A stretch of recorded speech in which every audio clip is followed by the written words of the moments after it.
Architects don't need to know quantum physics. This doesn't seem like a particularly deep insight, but I'm hoping to convince you that it's very profound, indeed one of the biggest mysteries of science.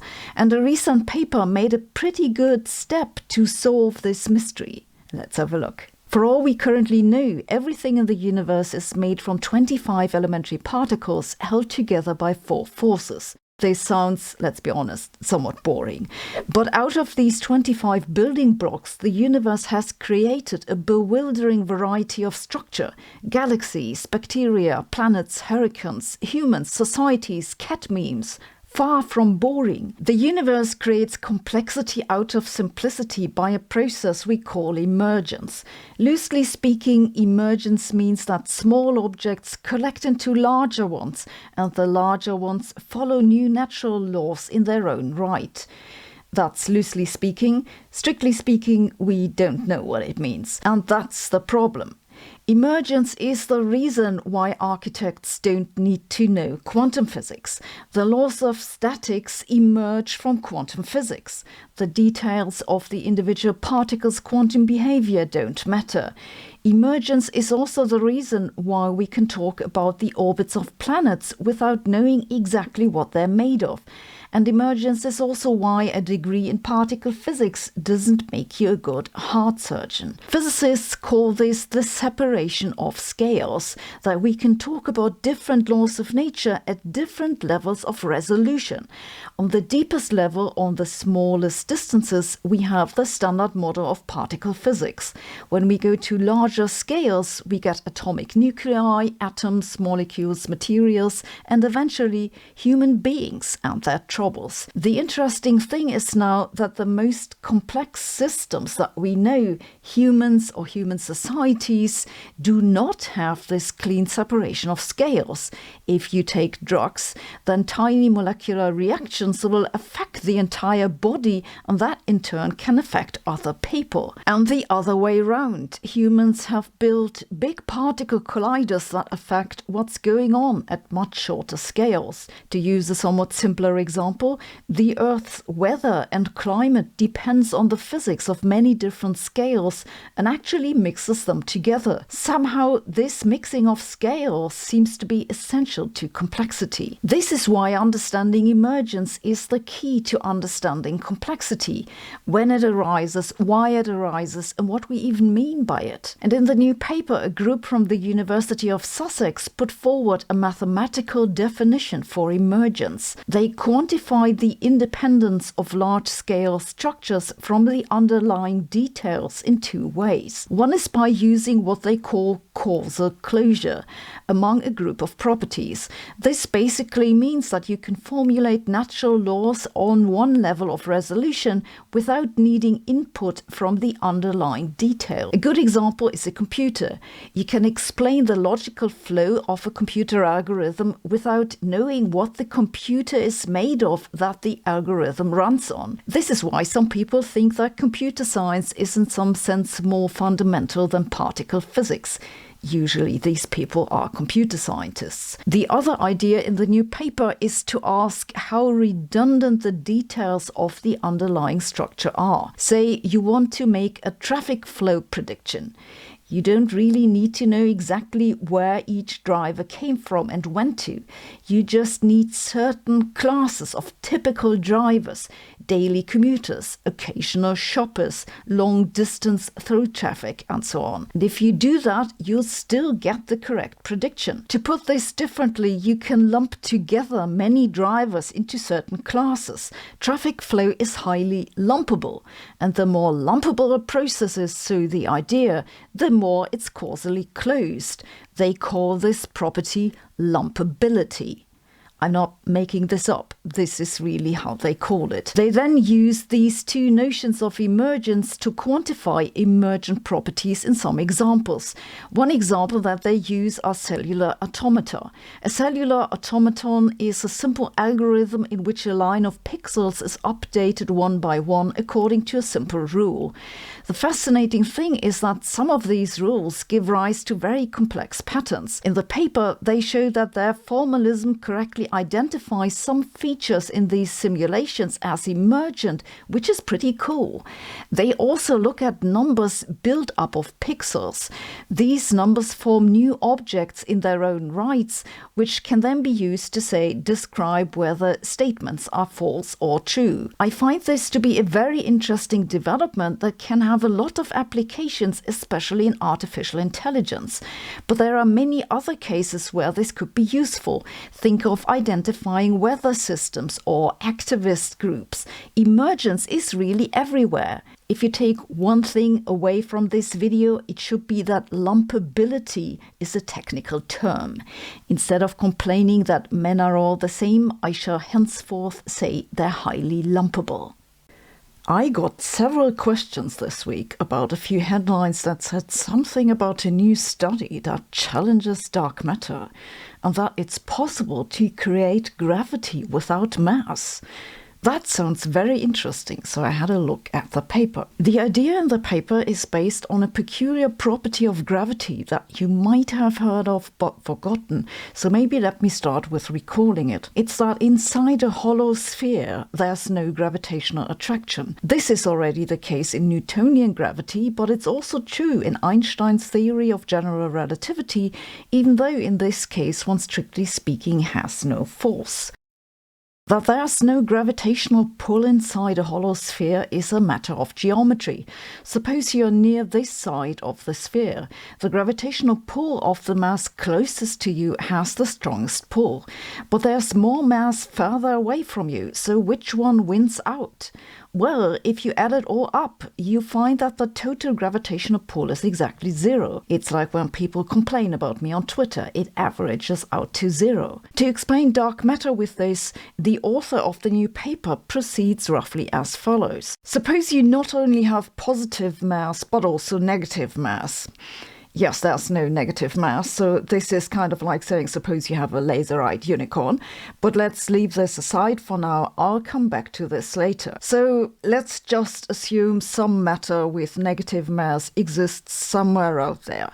Now, for the gravitational force, mass plays the role of a charge, like the electric charge for the electric force.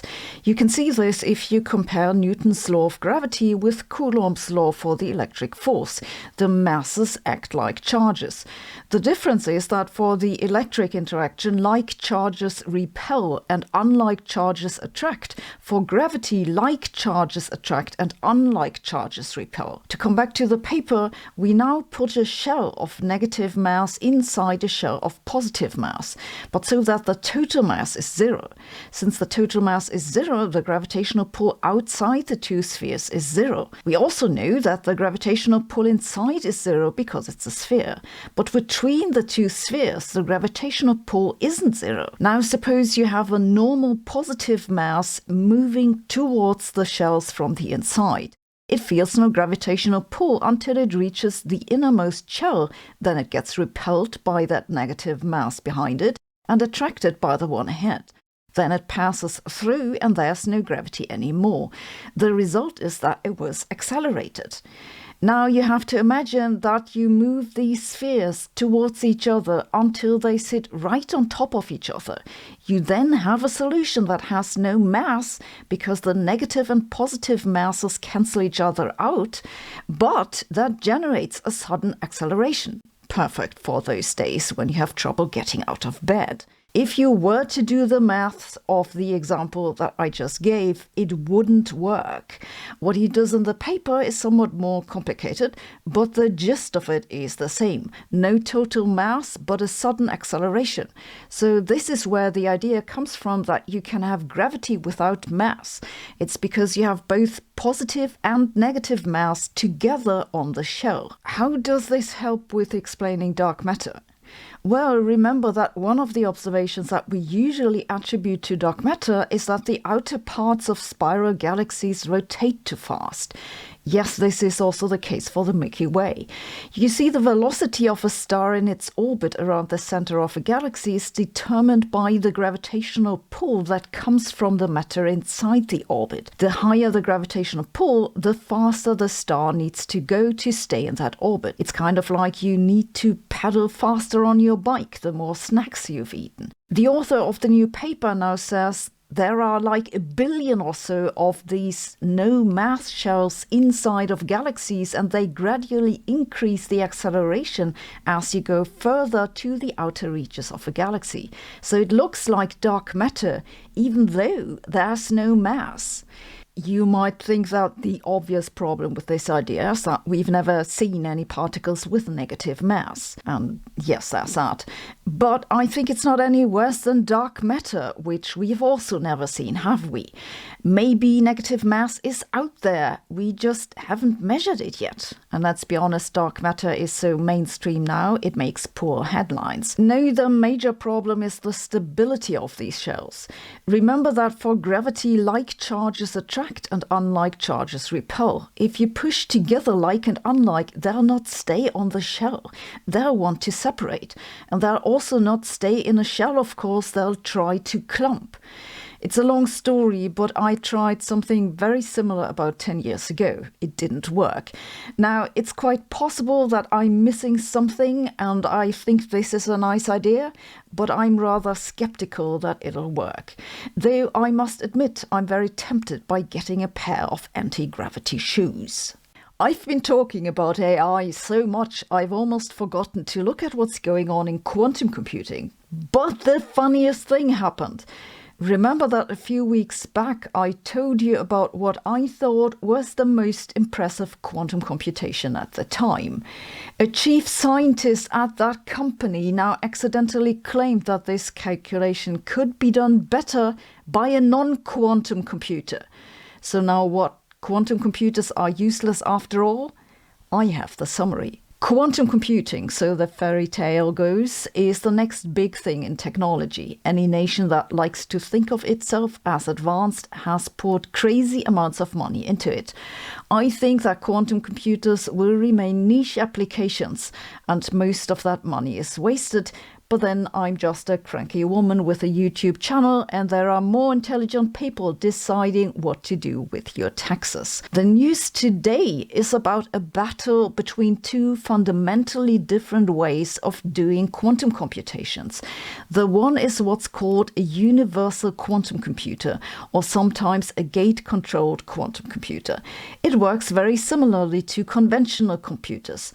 A conventional computer uses bits, a quantum computer qubits, but in both cases you execute algorithms by acting on those bits or qubits. Universal quantum computing is what most quantum computing companies are after, including Google, IBM and Microsoft. The other approach is a quantum annealer, sometimes called a type of quantum simulation. A quantum annealer is more like an analog computer. You set it up so that it answers a particular question, then you let the system follow the laws of nature. The best and biggest ever quantum simulation to date comes from the company D-Wave and just dropped 2 months ago. They calculated how a lot of tiny magnets would interact, which is a computationally extremely difficult problem known as the Ising model. They then estimated how long it would take to do this calculation on the best current supercomputers. As an example, they used the Frontier supercomputer located at Oak Ridge National Laboratory in Tennessee. They said that a calculation which took them less than a second would have taken more than 1 million years on the Frontier supercomputer. That's pretty impressive because so far all other claims that a quantum computer could do something a conventional computer could not do at least as fast have evaporated. It's really big. The news now comes from a company by name Q Control in Sydney. They don't build quantum computing hardware, they focus on software development. In a new paper which just appeared on the archive, they say that they have come up with an algorithm that does the D-Wave calculation on an IBM quantum computer, so a universal quantum computer. For this, they use the IBM Eagle with 127 qubits. They say their implementation of the calculation actually works better than that from D-Wave in the sense that it produces results in a similar time quantum, but with better accuracy. You can see why D-Wave wouldn't like that. It makes them look less special. So Trevor Lanting, the Chief Development Officer at D-Wave, declared on LinkedIn that there is no threat to D-Wave's leading position in quantum optimization. So far, so obvious, you might say, but figure this. The reason he says that the new calculation is no threat to their leading position is that the new algorithm is not properly a quantum calculation, but that, quote, the work is done by a sophisticated classical algorithm. I know this is all heady stuff, but you see, if this was correct, then he'd just have admitted that one doesn't even need a quantum computer to do their calculation. Why would he do that?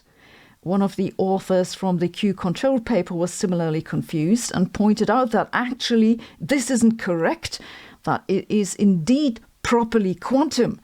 Okay, so that was kind of confusing, but what does this all mean now?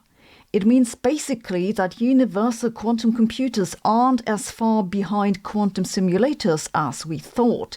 The Q-Control papers say basically with the right algorithm they can do it better. In a nutshell, IBM is back, basically. Until, of course, someone else shows that they can indeed do it on a conventional computer. This is the latest iteration in a long series of claims that someone has outperformed someone else until someone else shows that this was not the case. I actually think this constant drama is a good development.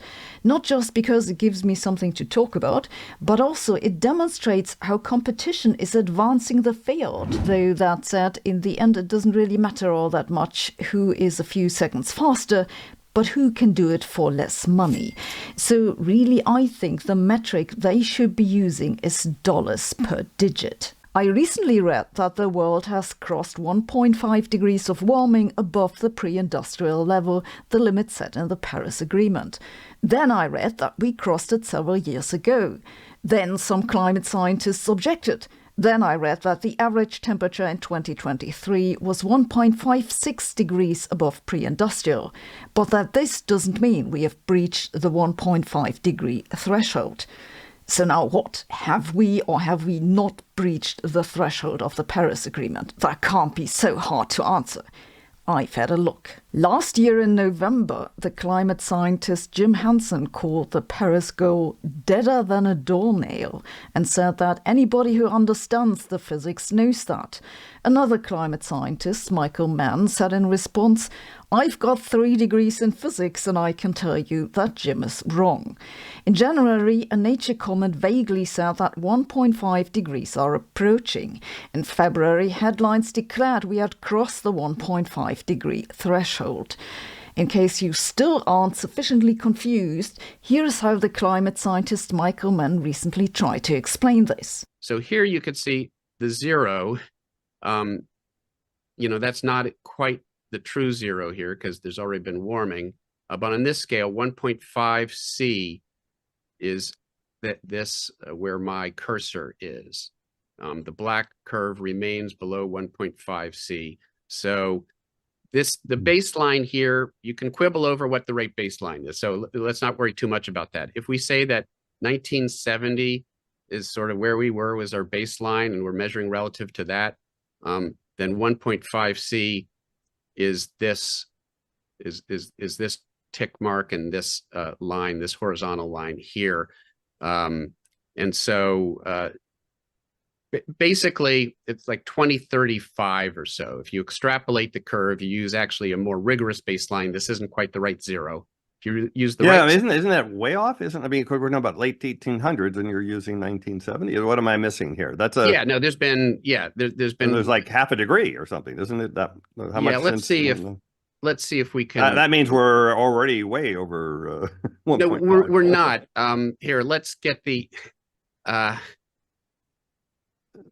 Relative this to is relative to a 19. So this is relative to a 1900 to 2000 baseline. Right. So it's slightly elevated, but not hugely. Well, that means 50-ish kind of number, right? Yeah. We are at relative to the official late 19th century baseline used by the IPCC. Right now, we're at about 1.3, between 1.3 and 1.4. That's what the numbers say. And this, So if at 1.3 So the warming is between 1.3 and 1.4 degrees, but the baseline isn't so important? Well, of course the baseline is important. The baseline is what you compare the current temperature to. For the Paris Agreement, one usually compares the current temperature to the pre-industrial average. That's 1850 to 1900. By the 1970s, we already had more than 0.2 degrees of warming. If you add the 0.2 to 1.3, then that's more than 1.5. Or is it? I mean, if 1 times 1 equals 2, maybe 1.3 plus 0.2 is less than 1.5. What do I know? Oh dear. But don't despair, we can figure it out. The first thing you need to know is that some headlines about crossing the 1.5 degrees limit were about a paper published in Nature Climate Change in February. That paper, however, compared today's temperature to the average in the 18th century. That is much earlier than the usual pre-industrial baseline, which is 1850 to 1900. They were arguing that the warming in the 18th and early 19th century was also partially caused by humans. And the Paris Agreement doesn't specify according to which baseline to calculate the 1.5 degrees. So if you interpret it to refer to the 18th century average, then we have crossed the threshold. That explains part of the disagreement. While I can understand that one can debate what pre-industrial might mean, the 1850 to 1900 has become the norm, so it makes sense to stick with this. Let's therefore ignore this paper. It's just causing confusion. To sort out the confusion that man caused, let's have a look at this figure, which has the right baseline. You see here the black line, that's the data, and the yellow shaded area, that's the model projections. And this is 1.5 degrees above the pre-industrial level, so that's the Paris threshold. You see that we have clearly crossed this last year. And this happened according to multiple different data sets, which makes it hard to put it down to some measurement issues. If that's so obvious, why is there even any debate about it? It's because the Paris Agreement doesn't say how the 1.5 degrees of warming are to be calculated, and it's generally acknowledged that if the threshold is broken during only 1 year, that's not sufficient evidence. This is because the Earth has natural temperature fluctuations on longer durations, most importantly the El Niño Southern Oscillation, ENSO for short. That's a few years long. It's because of fluctuations like this that the IPCC uses a 20-year average. But if you want to calculate a 20-year average for any particular date, you need to have data 10 years to the future. This means even if we cross the 1.5 degree threshold this year, we wouldn't know until 2034. This is why in the Nature comment from January, the authors suggest using what they call a projected 20 years average. They say, let's use 10 years of data from the past, a 10-year projection from the models, and then average that. This also explains, I think, what Mann was talking about. Let's look at this figure again. The 1.3 degrees warming that he was referring to is probably this projected 20 years average. You can eyeball this here by averaging the black curve. This puts the current average at around 1.3 or so above pre-industrial, and we would cross the 1.5 degrees threshold between 2030 and 2035 or so. Though if you look at more precise predictions from the models, it might happen as early as 2027 or as late as 2037. So in summary, yes, the 2023 average temperature was more than 1.5 degrees above the pre-industrial level. No, this doesn't mean we have broken the Paris Agreement, because the 20 years average is still only 1.3 degrees or so. But yes, Hansen is right, of course, that the Paris goal is deader than a doornail, because we'll blast right through it. Really, I can't think of any better example for how much of a mess science communication is than that. Thanks for watching. See you tomorrow.